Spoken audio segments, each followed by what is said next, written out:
I've gotten to see you live multiple times. This last 4th of July didn't have such a great showing. Again, another kind of full circle moment in wrestling. It's kind of, wrestling works in poetry moments. Early days of Memphis wrestling, Mike Anthony wins the Cobra Cup.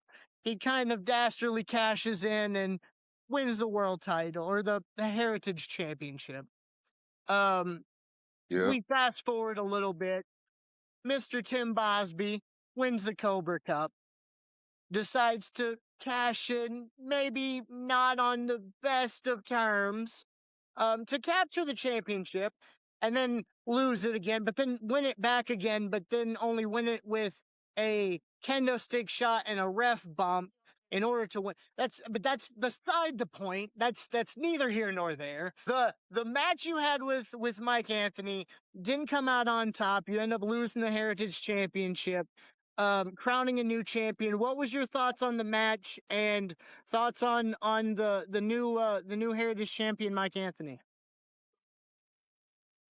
I thought the match was, I thought it was probably one of the best, if not maybe the best match to happen in that building so far. I thought it was a very good back and forth contest. Mike's the champ.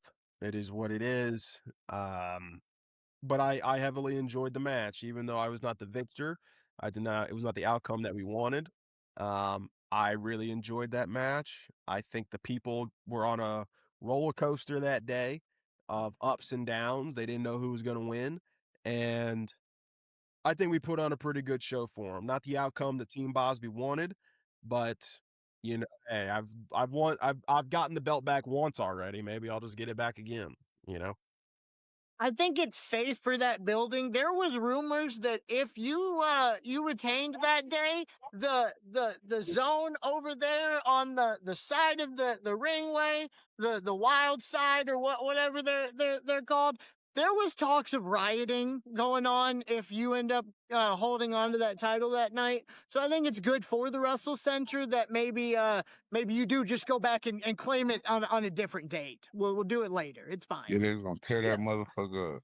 Yeah, the wild side, or as I like to call them, just point blank the crackheads. But yeah. They threatened that they might do some things to the building, or me if I was to win.